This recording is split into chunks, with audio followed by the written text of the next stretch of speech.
حضرت علی شیر خدا، فجر کا وقت تھا، ہاتھ میں چھڑی پکڑی تھی، 63 سال عمر مبارک تھی، کوفے کی جامع مسجد میں نماز پڑھانے آ رہے، ہر دروازے پہ دستک دیتے، اٹھو الصلاۃ خیر من النوم۔ رستے میں حضرت علی لوگوں کو جگاتے جگاتے آئے، جب مسجد کوفہ میں پہنچے تو ایک بدبخت خنجر چھپائے کھڑا تھا، اس نے حضرت علی رضی اللہ تعالیٰ عنہ کو خنجر مارا، وہ دوستانہ جو 10 سال کی عمر میں شروع ہوا تھا۔ جب شیر خدا کو خنجر لگا تو پتہ لفظ کیا تھے؟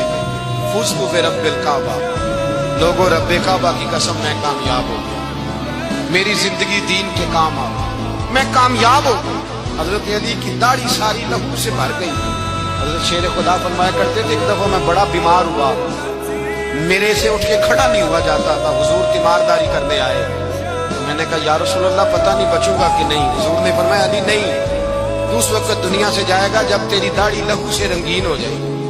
شیر خدا کہتے ہیں جب زخم لگا تو میں نے نیچے جھکا کر دیکھا تو داڑھی لہو سے بھری ہوئی ہے، میں نے کہا بس وہی کامیاب ہو گیا۔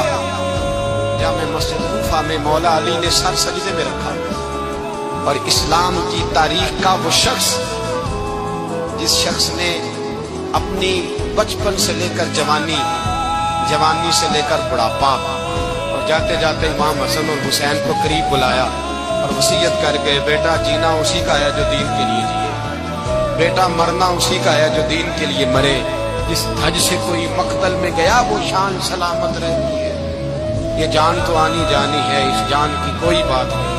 حضرت شیر خدا کرم اللہ تعالی وجہ الکریم خاتم الخلفاء تھے، ان پر خلافت اسلامیہ ختم ہوئی۔